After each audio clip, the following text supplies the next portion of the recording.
What is going on, guys? It's Morgan. We are back in Rugby 20 talking about the second Super Rugby game that happened this weekend. This was the Blues versus the Hurricanes, and what a game that was. Very, very impressed with that game. Bit of a try fest. We've got a lot to sort of talk through today about what happened during the game. Like I did in the last video, if you guys haven't seen that, go check that one out. That was from the first game of this weekend. We're going to do a game. Oh, Australia don't have a yellow kit, but I try and play games in a similar style kits and stuff to what the game actually that happened. Both teams aren't licensed in the game, so unfortunately we can't do the actual game. But yeah, a lot to get through today. We're talking about this one. Tries galore. All in all, throughout the match, there were 6 tries, which you don't see a great deal of nowadays, which was really nice to see. And every single try seemed to be pretty worth it, to be fair. No sort of, pick and goes really. It was all great runs, great hands, trying to get through the lines.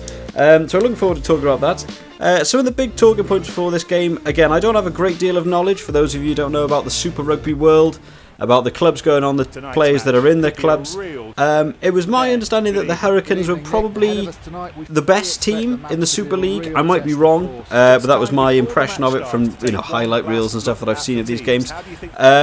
And I didn't know that Beauden Barrett was moving from the Hurricanes. So the big news for me, first of all, before I got into it, was that Beauden Barrett has now moved from the Hurricanes to the Blues, and was sort of playing his old team, which was quite fun to be seeing.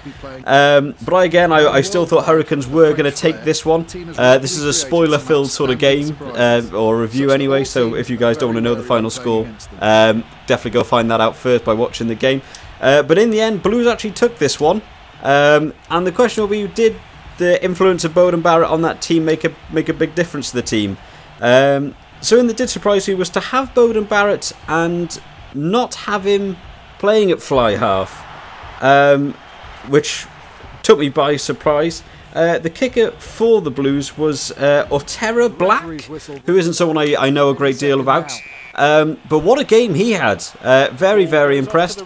I was surprised when the game kicked off to see that Beauden Barrett seemed to be taking penalty kicks in terms of kicking to touch, but in terms of actually kicking for post, it was this Aeteorara who was taking on the kicking duty, which I thought was a big move. But again, maybe Beauden Barrett, being new to the team, doesn't want to step on too many toes. Maybe they want people to remain in the positions they already had, and that Beauden Barrett would just be a bit of a surplus to the lines.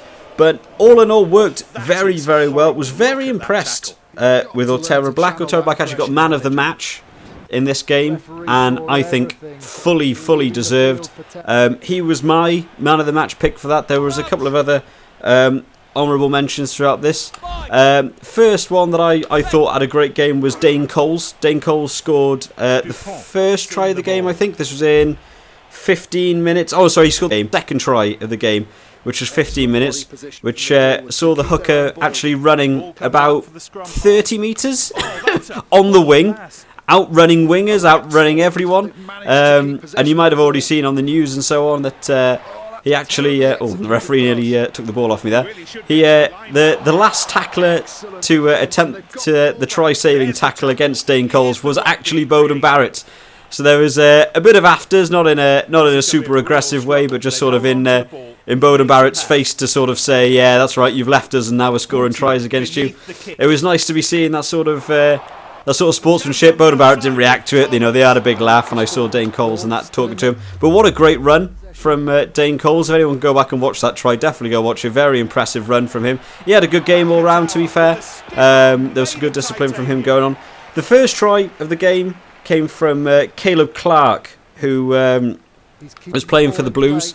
I'm very, very impressed. My understanding is that he's a bit of a youngster, a bit of an up-and-comer.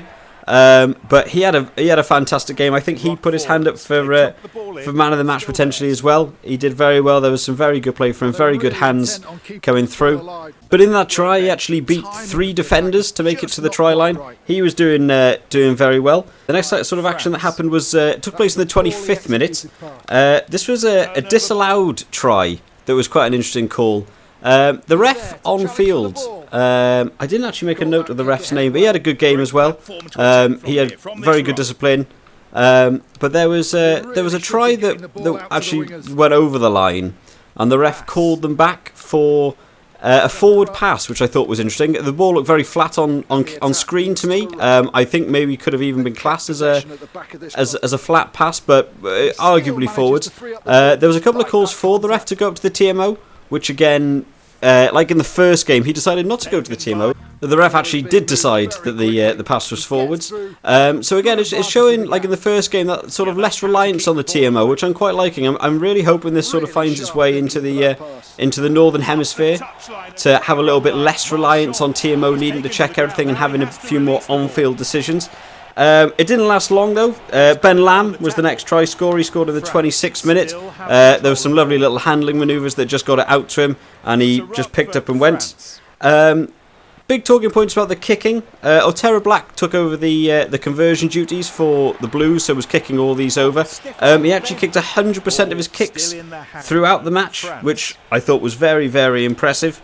I think all in all he had 3 conversions and 4 penalties, so there's a lot of points going on there. The Blues definitely took advantage of.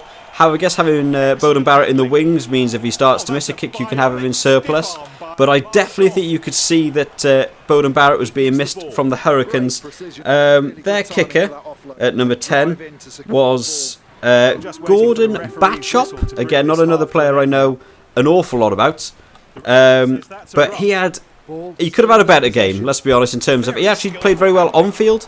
There was a lot of good handling and actually quite good territory kicking from him, but in terms of the actual kicking at post had a lot left to be desired. So throughout the game he missed 1 drop goal and 2 conversions, and in sort of professional league rugby, you're talking about 9 points there. The final score was Blues 30, Hurricanes 20. So if those 9 points go over, that's the difference between having a losing bonus point and not, and maybe even an 80th minute drop goal to make you even win that game. So you can definitely tell that Beauden Barrett not being at Hurricanes in order to be able to do those kicks is being missed a bit. The referee again, let's talk about the referee with some of his other decisions.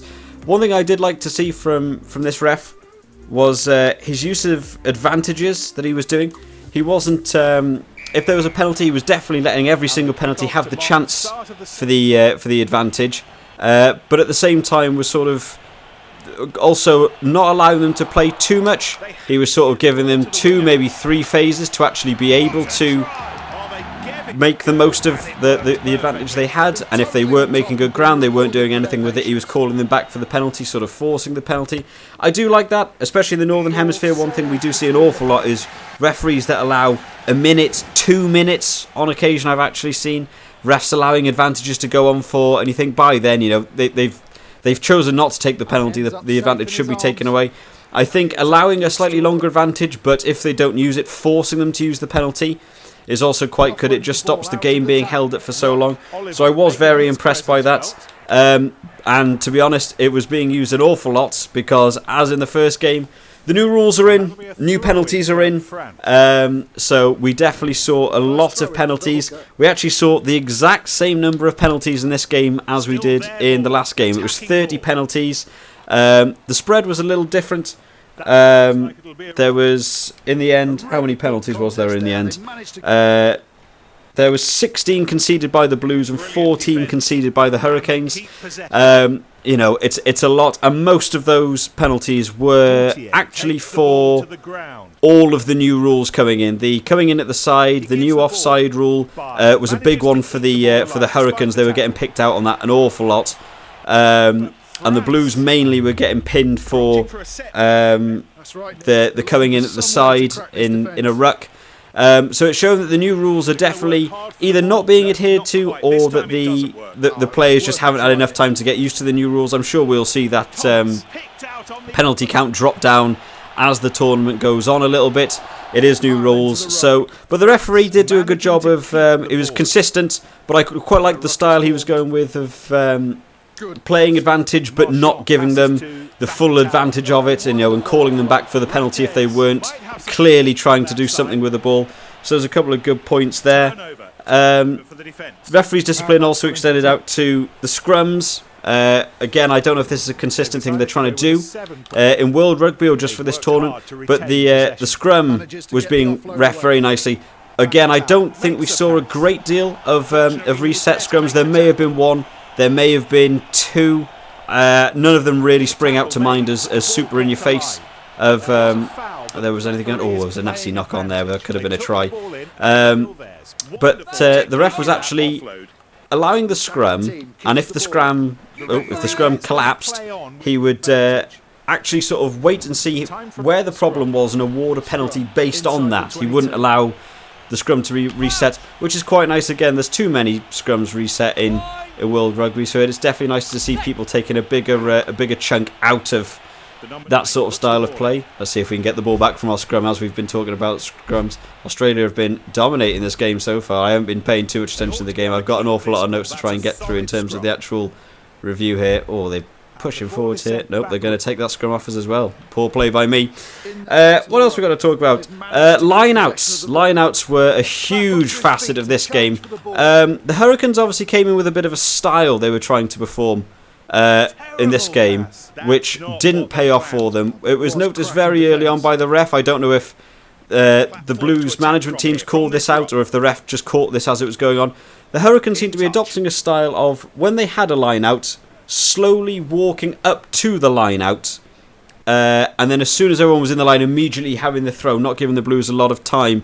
This sort of got picked up about 10 minutes into the game, and as soon as that got picked up, they were in a lot of trouble. They lost an awful lot of lineouts. They actually lost 5 of their own lineouts throughout the game, which is, a huge number of lineouts to have lost. Blues lost 1 lineout, sorry, and were very, very, defensively superior in the lineouts. They obviously came with a style that they wanted to play for the lineouts, the Hurricanes, which got counted very, very well.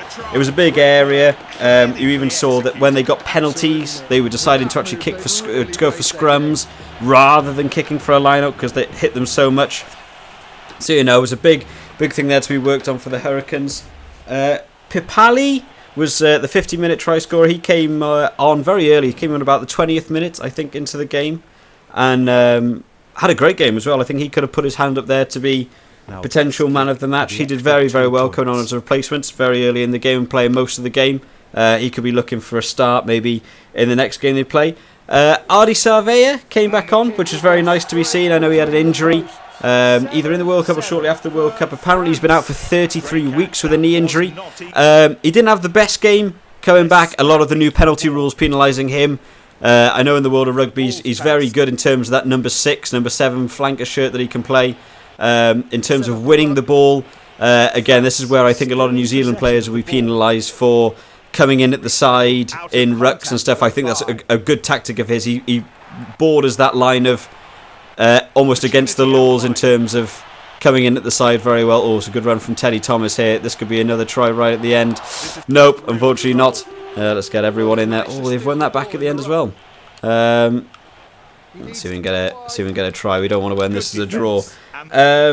What else did we have? Some nice skill set changes that I saw. One that was quite impressive for me was TJ Aeteorara playing at scrum half.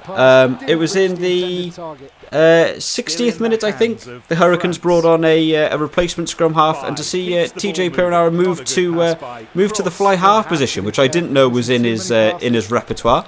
But actually played very well in fly half. It would be quite nice to see a little bit more maybe of that style in the New Zealand squad. I don't know if Aaron Smith is going to be continuing overly much in the international scene. I know he's been getting on in the years a little bit.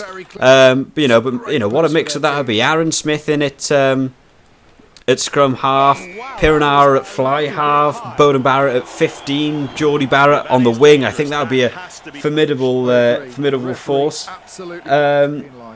Talking of wings, Rieko Ioane was moved to centre for the Blues. I haven't seen a lot of Rieko Ioane in the international scene for a long time. He got taken out a couple of years back. I don't think he did anything wrong, really. It was just that there was better options out there. So it's nice to see him playing centre. It's nice to see him back on the pitch. And he had a good game overall. I think he assisted 2 tries with some of his passing.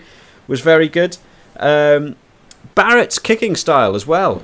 Huge boot. We know he's got technique, but one thing that I've always thought from hand Barrett never really possessed was a dangerous kicking range. He's always been good at the post, so he's always been quite good at the sort of chip and chase game that we've all seen him do in the past. But the actual range was maybe not really there for us. Let's get this try. Boom, there's the win for France. But his kicking range has improved, and that mixed with Aeteorara Black's kicking percentage. I did notice that Dan Carter is involved now with the Blues. There was some controversy around that. Not really sure. Again, my knowledge of the Super Rugby is not quite what it has been in terms of other leagues. But Dan Carter, I'm sure, being either in a player role or a coaching role or just as a passive bystander role, I definitely think must have had a big impact on the kicking game, because the kicking from Aeteorara Black was superb. I was very, very impressed with that. All in all, very, very fun game to have watched. Man of the match, in the end, like I said, was Aeteorara Black, and I think he definitely deserved it. He was my choice throughout the game. He did an awful lot. These penalties will be interesting to see if they can be kept down in the future games. 16 and 14 penalties respectively between the teams is an awful lot. I don't know whether that's the new law changes or whether the players just aren't able to abide by them, or whether they're so transitionally different between what they've done in the old style to the new style. Maybe that affects the players in different ways. Who knows whether the impact of Beauden Barrett swapping teams was actually a key factor in the Hurricanes not being able to take that, not having that kicker for post, which we did see with their other fly half coming in. And then the final point for this one definitely was the turnovers conceded. Throughout the game there were 31 turnovers, which must be the most I've ever seen in a rugby game for an awfully long time. But of those 31, 20 were conceded by the Hurricanes. So that sort of possession on the ball was only 50-50, but 20 turnovers in the game. So obviously that game management needs to be looked at a little bit. And I think maybe losing Barrett in terms of the gameplay, being able to kick longer and do the technical kicks, maybe will have impacted them a little bit. But let me know in the comments, guys, what you guys thought of this game. I've been super impressed so far from this weekend of rugby. A lot more penalties, but I've been enjoying seeing the refs taking a lot more control over the game with these new rules and the new regulations coming in. But let me know what you guys thought of it in the comments. If you're enjoying the series, guys, if you're enjoying a bit of gameplay in the background while we sort of go over a bit of review of the game, make sure you drop that video a like. It does help out the channel and does let me know that you guys do enjoy this sort of content. I'm definitely going to try and keep watching the rest of the games and maybe make some more videos on the rest of the tournament as it goes on. So make sure you definitely subscribe to the channel and you've hit that bell notification to know when new videos like this are coming out. But I'll see you next time, guys. Bye bye.